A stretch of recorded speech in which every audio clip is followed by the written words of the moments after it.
Hello ಸ್ನೇಹಿತರೆ, welcome back my channel. ಸ್ನೇಹಿತರೆ, ಇವತ್ತು ನಾನು ಆಚಾರ್ಯ ಚಾಣಕ್ಯರ ನುಡಿಮುತ್ತುಗಳನ್ನು ನಿಮಗೆ ತಿಳಿಸ್ಕೊಡೋಕ್ಕೆ ಬಂದಿದ್ದೀನಿ. ಅವು ಯಾವುವು ಅಂತ ನೋಡೋಣ ಬನ್ನಿ. ಮೊದಲನೆಯದು, ಕಾಲ ವ್ಯಕ್ತಿಗಳನ್ನು ಸಮರ್ಥರನ್ನಾಗಿಸಬಹುದು, ಶಕ್ತಿಶಾಲಿಗಳನ್ನಾಗಿಸಬಹುದು, ಇಲ್ಲ ದುರ್ಬಲರನ್ನಾಗಿಸಿ ಕೊಲ್ಲಬಹುದು. ಕಾಲ ಯಾರ ಕೈಯಲ್ಲೂ ಇಲ್ಲ. ಯಾರು ಯಾರಿಗೂ ಮಿತ್ರನೂ ಅಲ್ಲ, ಶತ್ರುನೂ ಅಲ್ಲ. ಕಾಲ ಎಲ್ಲರನ್ನೂ ಮಿತ್ರ ಶತ್ರುವನ್ನಾಗಿಸುತ್ತದೆ. ಎರಡನೇದು, ನಾಸ್ತಿಕರಿಗೆ ಮಿತ್ರರಿರುವುದಿಲ್ಲ, ಶೂರರಿಗೆ ಸಾವಿನ ಭಯವಿರುವುದಿಲ್ಲ. ಆತ್ಮತೃಪ್ತಿಯೇ ಸಂತೋಷದ ತಾಯಿ ಬೇರು. ಮೂರನೇದು, ಸ್ತ್ರೀಯರನ್ನು ಕೆಟ್ಟ ದೃಷ್ಟಿಯಿಂದ ನೋಡುವವನು ಯಾವತ್ತೂ ಪವಿತ್ರನಾಗಿರುವುದಿಲ್ಲ.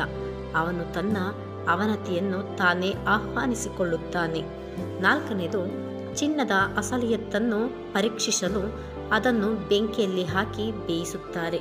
ಅದೇ ರೀತಿ ವ್ಯಕ್ತಿಗಳ ಮೇಲೆ ಬರುವ ಆಪಾದನೆಗಳು ಅವರ ಅಸಲಿಯತ್ತನ್ನು ಪರೀಕ್ಷಿಸುತ್ತವೆ.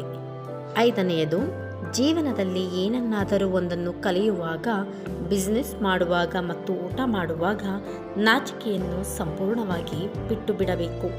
ಆರನೆಯದು, ಯಾವಾಗಲೂ ಮನೆ, ಮಡದಿ, ಮಕ್ಕಳು, ಗಳಿಕೆ, ಸಂಪತ್ತಿನ ವಿಷಯದಲ್ಲಿ ಸಾಧ್ಯವಾದಷ್ಟು ಸಂತೃಪ್ತರಾಗಿರಬೇಕು.